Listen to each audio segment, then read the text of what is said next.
Hello and welcome to the Ladies Club, Mzansi's leading women's sport talk show, proudly brought to you by SABC Sport right here. And thank you for joining us as we continue to shine the spotlight on trailblazers and game changers in women in sport. Now, we're chatting about female coaches who are pushing boundaries in sport. Now, across various sporting codes, female coaches are taking over. They are, of course, making their way to the top, and there's no stopping them at all. These ladies are important role models at the moment for girls all over the country, inspiring them to become coaches themselves. And of course, we'd like to hear your views on this one. So do get involved with us on social media. You can find us on Twitter at Sport, at SABC, at LYDIA, and use the hashtag The Ladies Club. We're also on Facebook, so go through there and just look out for the hashtag The Ladies Club. Now, to discuss this any further, we are joined by LYDIA DUMOND. She is the head coach of South African men's wheelchair basketball team. We once featured her as our trailblazer, and today she's here to share her story with us. Welcome to the Ladies Club, LYDIA. Thank you so much for having me, Lebo. We have you in studio because you're not only the women's coach for the wheelchair men's team, but you've broken boundaries, being the first on the continent. Yeah, I'm still getting used to that as well, but they say I'm the first one. We say you are. Yeah. You truly are. How has that journey been? And did you think you'd ever get here? Were you working your way towards this platform? Never in my life. When I met my husband 10 years ago, I told him, just go and check out basketball because he's also in a wheelchair. Yeah. So we went to a game, he started playing. I was his biggest fan. Then they promoted me to water boy. From there, I just was being a fan. Yeah, and then I became the assistant. I did my level 1 and 2 coaching courses, and 2 years back, the head coach stepped down, and the federation asked me if I don't want to just step up, and I did. And how's that journey been? In the beginning, it was a struggle because coaching men, they think we don't know anything. No. They don't trust us. They don't believe in us. But over the journey and the time period I have with them, everybody trusts me now. They believe in me just as I believe in them. Your story is so inspiring because this is not something you thought you were interested in. It's not something that you thought you'd be doing. Did it change because you met hubby? What led you to this path in particular, besides being a #1 fan beyond 10 years ago? What was it? Were you always interested in, or it was not even a thought then? I never even in my life watched able-bodied basketball. So for me, it was something, I just went for it. We travel together, it's better now. I'm not at home for a month so we can enjoy the different countries together. He helps me a lot. He's my biggest fan and not me, his biggest fan anymore. But it's nice to travel and to engage in something that we have in common. I really want to delve into that conversation because he's hubby, he's captain, you the coach. You went from not knowing the sport to now you telling him what to do. In the beginning, it was difficult because I'm a policewoman as well. Oi. So if I say something, it's like that. Yeah, discipline, like this. Like if you say left, it's left. There's no two ways about it. And he would say, no, but I think we must go right. And there was a lot of times after games we would drive home to Clarksdorp, not even speaking to each other.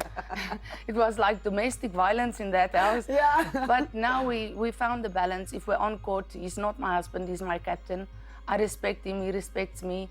And when we're off court, then we can have our differences and our discussions. Oh man, I'd love to even talk further with LYDIA, just to find out when the conversation stops. In the house, do we continue to talk about our game plan for tomorrow? I need you to do this or not. It's really, really exciting and interesting. But we'll hold it right there for now and take a little bit of a breather and start by setting the tone with an inspiring quote. And this one comes from the NFL's first female coach, Dr. Jen Welter. And she says, greatness is a choice you make over and over. And when you choose personal greatness, big or small, it becomes a part of who you are. Dr. Jen Welter made history in 2015, becoming the first female assistant coach in the NFL with the Arizona Cardinals. Welter also has played American football throughout her life and has 2 World Women's Championship to her name. LYDIA, just talking about that quote, how does it resonate with you, perhaps, talking about greatness? It's a decision you make, and it's something that you have to personalize and make it over and over and over again. When I started the basketball coaching thing, I started out with the Lions. It's a super sport franchise team, and we've won it now 4 times in a row. Wow. So just that was an achievement in itself. Previous times when we met Algeria, Egypt, Morocco, we lost against them. And actually now we're winning games. So even I know there's always going to be doubters and sideline coaches saying, oh no, but you had to do this, you had to do that. You know what, I'm there. This is my journey. Me and the boys, we know what we're doing. Every step or every game that we're winning, we're proving a point. And that's what I told them. We just have to prove a point because we are going to Tokyo. Sure. When did you stop your previous career to focus solely on this? No, I'm still a policeman. Yeah. Yeah, we're not professional, we're all semi-professional. Yeah. So everybody has a day job. We do our day job, we practice maybe once a month as a team because we're from different provinces, different towns. So everybody works. My goodness, if that doesn't inspire you, I don't know what else I can do for you in 2020. She is the head coach of the men's wheelchair basketball team, trying to qualify for Tokyo. Still has a day job. Hubby still works. The entire team is still working, and they're still wearing the green and gold, the green and gold, just for you to be represented come Tokyo 2020. We'll have more with Lydia right after this.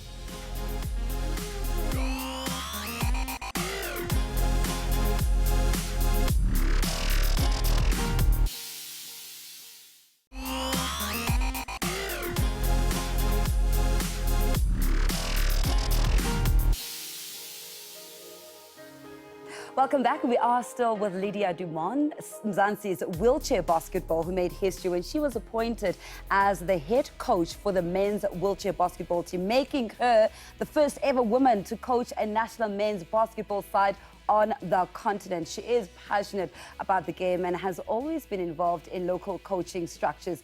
And you better be careful what you get up to when she's around, because she's also a police officer, like she told us. And my biggest question, and I hate to ask this when we have a leading woman in studio, is how you balance it.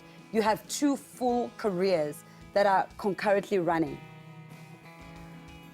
I recently started this thing on Monday nights. It's no basketball, no work. I do what I want to do. If I want to sit with my feet on the couch, drink wine, it's my Only time. Monday nights though.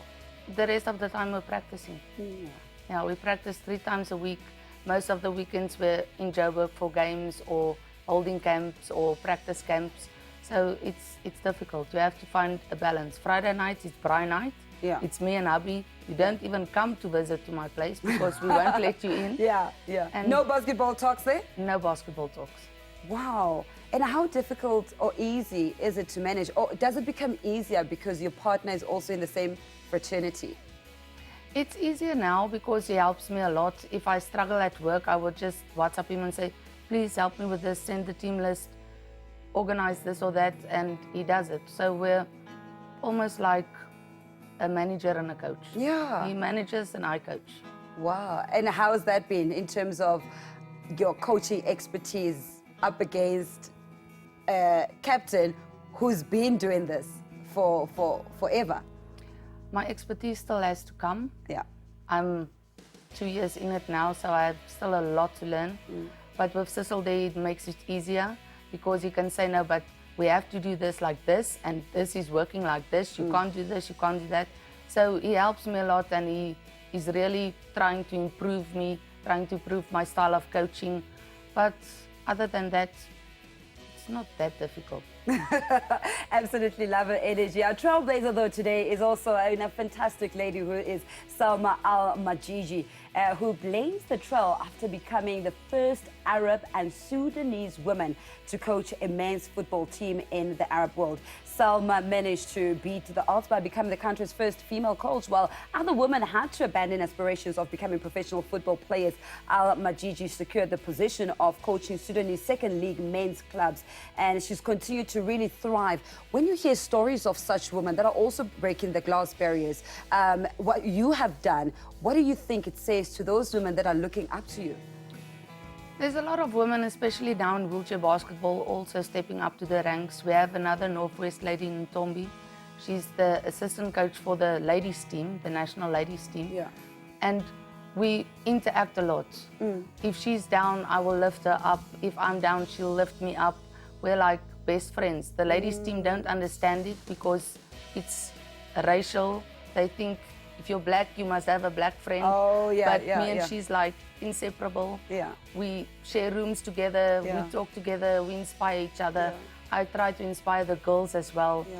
Most of the ladies team says, no, next thing they want to quit playing basketball, they want to become a coach like Coach Lydia. Yeah. So you have a good rapport between the ladies and yourself, and there's a lot that you guys are learning from each other.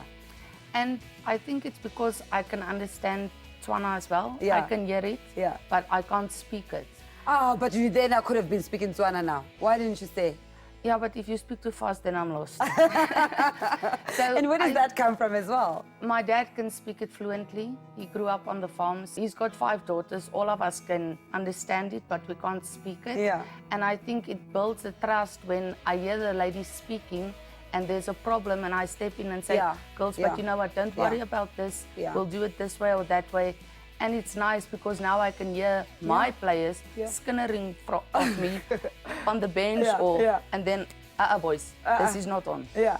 What has been some of your biggest challenges, Lydia? Facing the giants. Tell me about it. All the previous coaches, the federation itself. I'm a girl, I'm small, I'm introverted, I don't speak a lot, I don't like the limelight. Yeah. So everybody thinks I'm not up to it. But my dad always says, klein botteltjie groot gif. Absolutely. So Absolutely. I'm just here to prove a point. I've got 15 guys in my life, which I love immensely. Yeah. And I'm not doing it for me, I'm doing it for them because I can't change the way they play. Yeah. They are on court, not me. What are those challenges that you've faced so far? The most part will be financial challenges because if we travel, it's a lot. Our equipment is very expensive. We get sponsors from corporate businesses, but government doesn't actually help us. So we're struggling. We can't expect the boys to perform internationally if we don't get international experience. If we have a camp in Joburg, it's 15 guys playing against each other, but we don't have the experience like playing against a Terry Bywater, the GB team that's #1 in the world. If we can start practicing against them and getting the international experience, our level of playing will also be not on the same level as theirs, but it will be close by. So what would you like to see change in terms of your opposition and the corporates that are watching? Because we can't also only depend on government, you know. Corporate South Africa needs to continuously also support us. Everybody thinks sponsoring a team is just giving money, but it's not just about that. Some of the guys don't work, they're unemployed. So they don't have a basic income every month. You don't just have to sponsor the team, but giving an opportunity for that guy to further himself, to learn something, to get an income to support his family at his place of residence, it's also a big issue. So if they think the bigger picture, not just giving money, here's the money, travel, but also looking at, empowering each individual player, taking the ladies, giving them opportunities to work, to study, it will help a lot. Is it something that's very close to your heart? I will do everything for them. So everything that I can do to empower them, to help them, I will do it no matter what. If I even have to shoot myself in the foot to do it. I know it's wrong, but they're here, all of them. And obviously them not working, is it at times because of their disability perhaps? I won't say it's about the disability, but some of them are not educated, they don't have matric. So most companies don't want to take a cripple that doesn't have matric. But you have to look past it. It's just like when I married my husband, I didn't look at the wheelchair. I looked past it. I look at his face and his heart. So that's His why face is very important. Yeah, very handsome. that's why I fell in love with him. I didn't look at the disability. Yeah. So we have to start looking beyond the disability and the matric and empower these people that are wearing the green and gold. Because when they've got medals, we're behind them. Yeah. And And then when you we're gotta- struggling, we struggle alone. Sure, it's really heartbreaking to see that this is a continuous, and it's a big story still that continues, especially when we talk about our Paralympians. When they come back, because they always do come back with more medals than the able-bodied, we cheer them on, and we sing, yes, good guys. But the day-to-day that needs to empower them to make sure that they get to the podium, we are not there, South Africa. So I think it's time for corporate South Africa to stand up. More with Lydia right after this.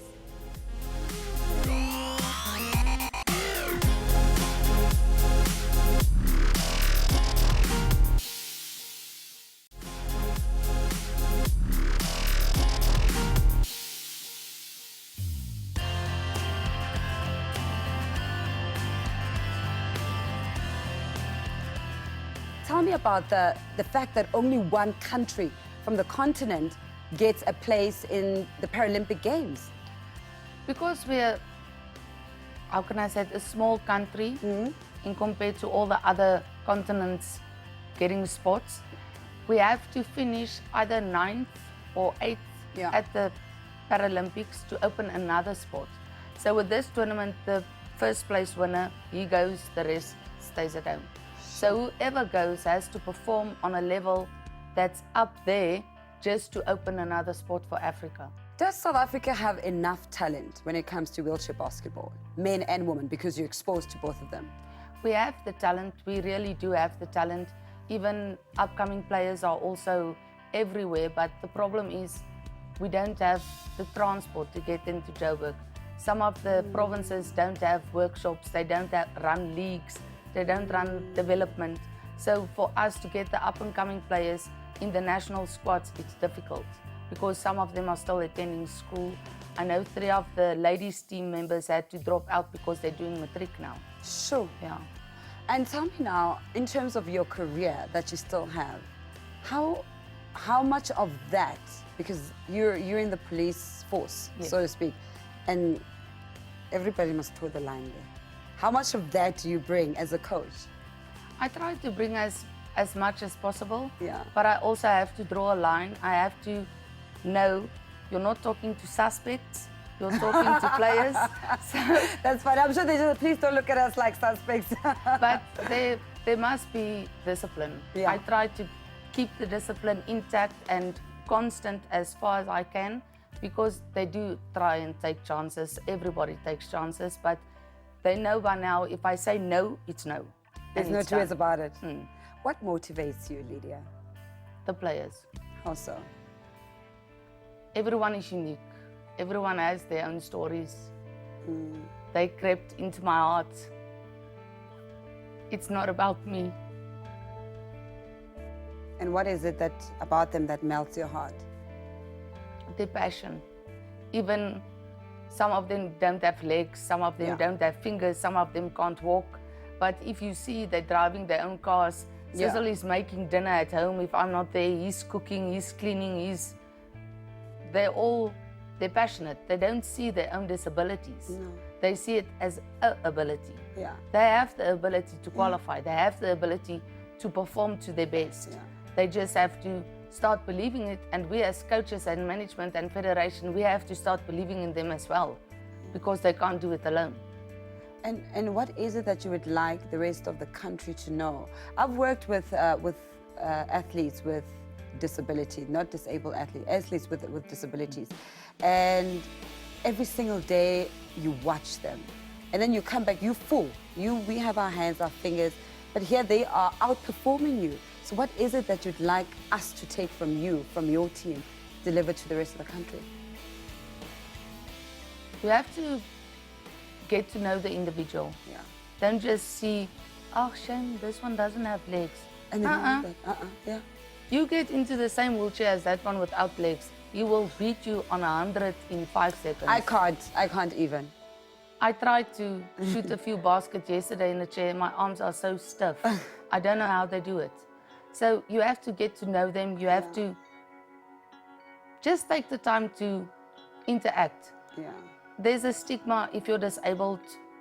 Don't go near that guy. Shame he's disabled. He's special. We're not special. We're human. treat us as humans. There's nothing different. Nothing different. What would you like to see change with what you do and the capacity of what you do and Wheelchair South Africa? Wheelchair South Africa does a lot, but we don't have the tools to go further. We can go further up to a point, and then we're stuck. So we need all of South Africa, just as they support the Springboks team. Guys, we need your support. We have 15 disabled people, 1 able body, because I'm the only one, my assistant's also disabled. So I can't do it alone. We need your support. We need the motivation. We need you guys to just say, hey, I'm Tandile Zonke's best fan. I'm Rakhetsi Mulete's biggest fan. Just go that extra mile to show that you're also behind us. Because basketball community is just this big. If we can let it grow to this big, there will be a difference. What brightens up your day? Seeing them performing. If I can see Shane Williams taking 3 3-pointers in a game, I will be ecstatic. Yeah. If I can see them working as a team, talking as a team, even when we have dinners, interacting, talking, laughing, sharing jokes, Yeah. motivating each other, then I know I did a great job.